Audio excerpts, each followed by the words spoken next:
You know, with classes back in session at Lethbridge post-secondary schools, the challenge for many students lies in finding affordable housing or accommodations.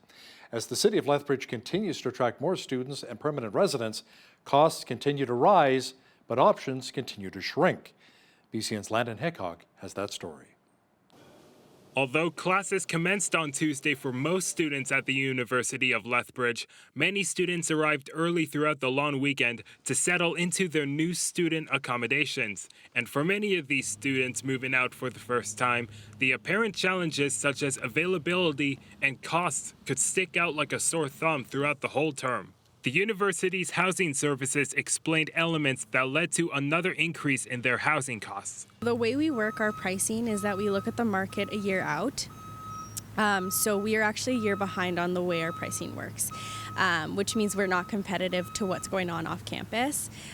So we are significantly cheaper than some units off campus on the west side, which is a wild situation for us because we've always been more expensive because of the location. We have furnished units, all of the accessibility or necessities and needs that the students have access to and resources like security being there 24/7. So that's a little scary for us to see off campus.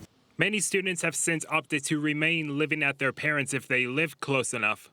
Unfortunately for those coming in from further out, the rental market in Lethbridge has been proven to be scarce on top of the university's current availability. This year we are completely full, so we do have a wait list for our continuing student demographic, which is those that are returning after their first year. And we haven't seen that big of a wait list since COVID, actually. So, yeah, it is kind of crazy out there in terms of housing.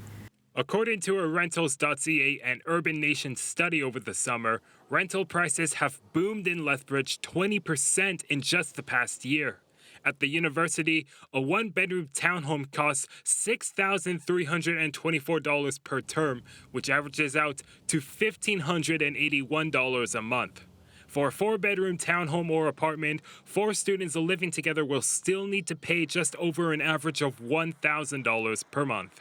I don't know the exact numbers, but this past year we've had our summer students look at the cost of rental properties near and around the campus as part of that piece for us to know where we're gauging our fees. And for the first time ever, we saw fees increase weekly, which we've never seen before. For Bridge City News, I'm Landon Hickok.